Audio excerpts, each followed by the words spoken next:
This is the Stock Day Podcast, sponsored by InvestorsHangout.com. Subscribe to us on iTunes and YouTube to stay up to date on penny stock news and interviews. Public information on OTC, pink sheets, and microcap stocks from around the world. Here's your host, Everett Jolly. Before we get started with the show today, I'd like to thank one of our new sponsors, the OTCExchange.com. It's the first aggregated news service site.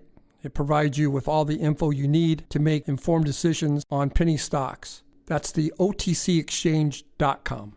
On today's show, I'm bringing back a returning guest. He was on my show back in May of this year. The name of the company is BioLargo Inc., and you can find them on the OTCQB under the ticker symbol BLGO. And with us today, we're very fortunate and lucky to have him, is the CEO and president and chairman of the company, Mr. Dennis Calvert. Dennis, welcome to the show. It's great to be here, Everett. Thank you.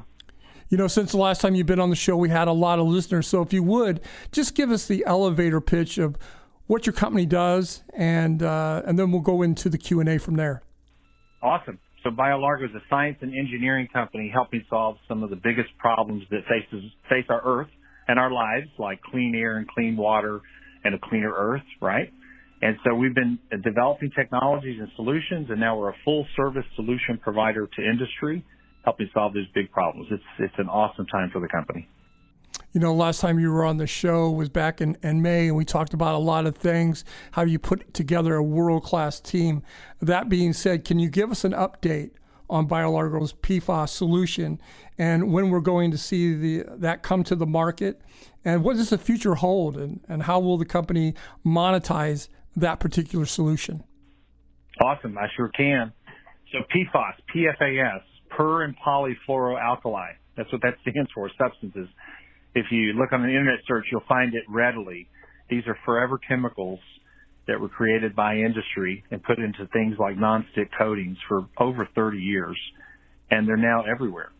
And as a result of that chemistry being used in products for decades, it's become the contaminant of the decade. It's actually one of the top 2 or 3 issues for the Biden administration. These chemistries were used in food and food coatings and Teflon pans and firefighting foams, and they literally are everywhere. They're all over our Earth, and in some places they're in high concentration. And as a forever chemical, remember, nature won't break them down. So they've been linked to some adverse health effects. Remember the movie Dark Waters? Yeah. If you haven't seen it, it's a great movie, one to watch. Well, we started 2 years ago on this PFAS, developing a solution, and we looked at the industry and said, how do you take this stuff out? What's the best way to extract PFAS from a large body of water, or even from soil? Or how about this? How about biosolids, like wastewater treatment, right? Concentrated biosolids. Anyway, if you do a little bit of homework, you'll see that this is a multi-billion-dollar, in fact, some people say it's an $80 billion problem a year. And it's getting so much attention. And there's even a bill right now before Congress called the PFAS Action Act. And if you, again, just do a little bit of homework, you're going to find out that this has been designated now as being proposed to become a hazardous material. And as a nationally designated hazardous material, that means the government is stepping in and saying, we're going to test, we're going to monitor, we're going to remove, we're going to clean it up. It pollutes our world. And by the way, it's a global thing. You know, all industrialized nations where they've had major industry have PFAS. It's in the water, it's in your soil, it's in your human body. I mean, it's incredible. So we've come up with a solution we call the AEC. And that unit is now heading into the commercial phase. And what does that look like? Well, we just are receiving sample waters from a number of very large clients. One of the largest municipal clients on the western half of the United States. Also, we're working from one of the federal agencies. And these samples are being sent to us to run through our test unit on our property, right, the demonstration unit, to make sure that we've got the goods on bringing a solution to bear for the market. And this is the last piece before you get that unit out into the field. So that's a really significant milestone, okay? And so we're proud about that achievement. Now, I always want to remind everybody, the magnitude of what we're talking about. And I also want to mention that the University of Tennessee has agreed to participate in all this work. So they'll be doing the third-party testing of all these samples, which is really a big deal, too. A major university is part of our team. Anyway, the next piece of this puzzle is to get this into commercial trials where we prove that we've done what we know works. It's scalable, works in the field, ready to go. right? And that's the coming months. That's going to happen in the coming months. Once that's done, we'll be taking some client projects in.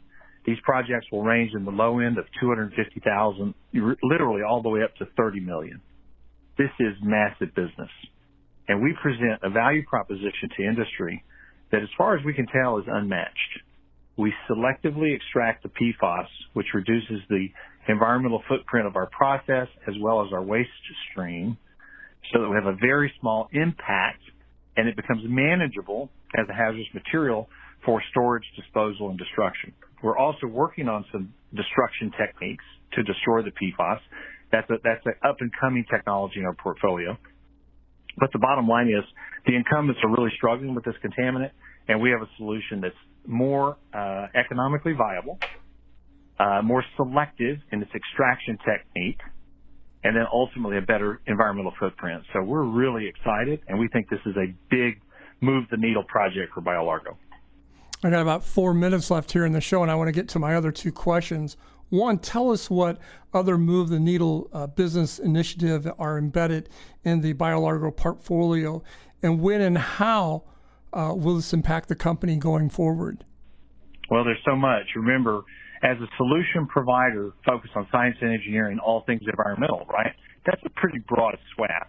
I mean, we've got some talent here that have been doing this for 30 and 35 years, experts in the field. So when we go into projects, we present ourselves as bona fide experts, which gives us the ability to really focus in on client needs and deliver a great solution. All right, so in our annual shareholders meeting just a few weeks ago, we talked about a very large magnesium project where we've taken a waste stream, tailings from a mining operation, shown a client how to convert that to well over $1 billion in revenue.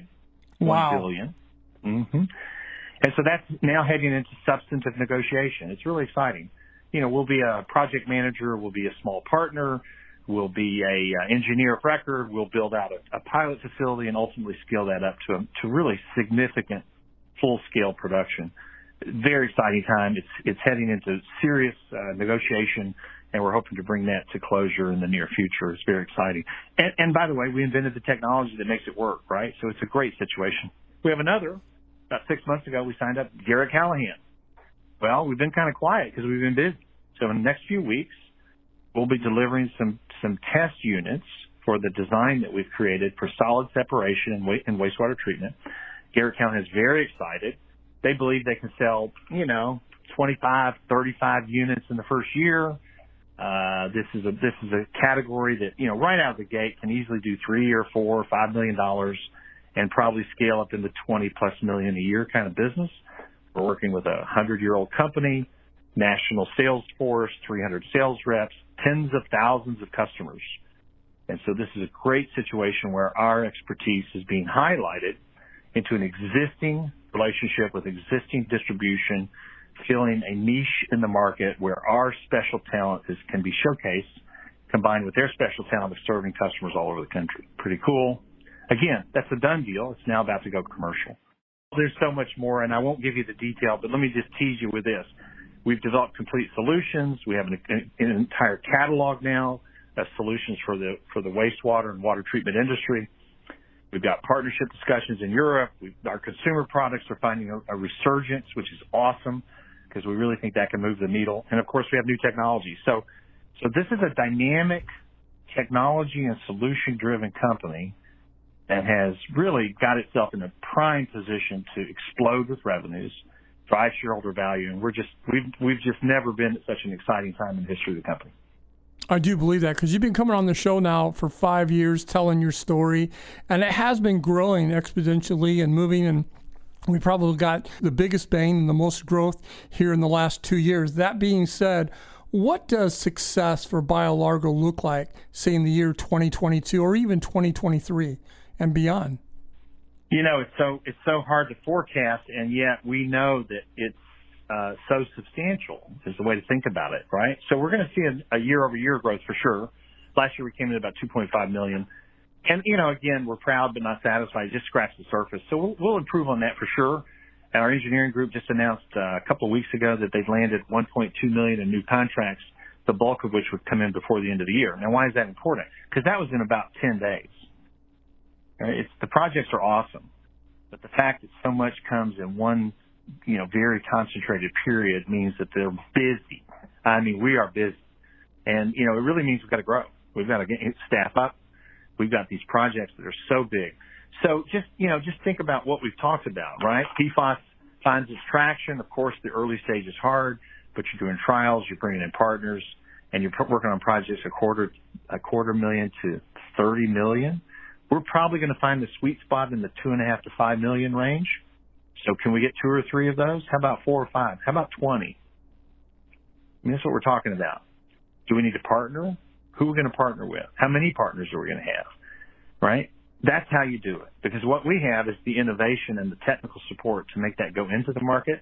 And then we're going to need the muscle, right? A big industry to really bring it to bear in a global sense, right? Same thing with Garrett Callahan. Starts out in the 3, 5 million. Can it go to 25 a year? Sure. Easy. More. Pretty exciting, right? And then there's so much more. The consumer products. We're talking about significant press to really create exposure for those products and drive demand, ultimately pushing into retail.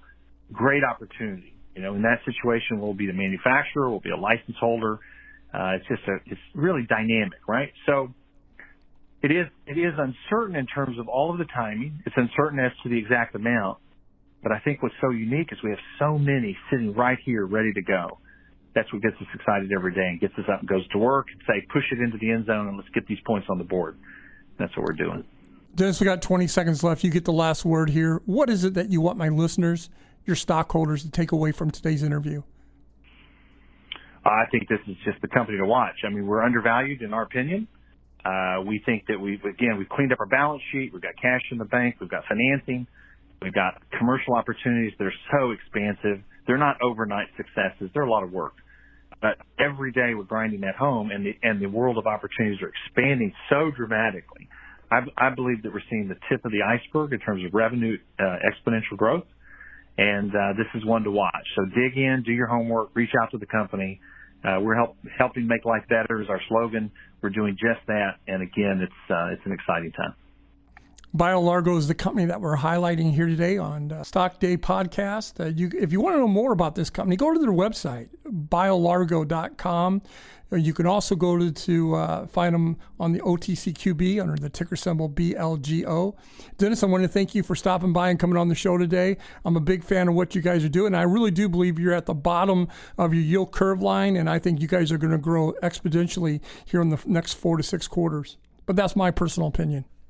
Yeah, we believe so too, or we wouldn't be doing it. Amen. Thank you, sir. Hey, take care. This program is entirely sponsored and produced by La Jolla Media LLC, which is responsible for the content. The opinions and information provided on this program are for educational and research purposes. Stock Day encourages all listeners of this program to do their due diligence and research when determining investment strategies that will work for them, or to seek the assistance of an investment professional.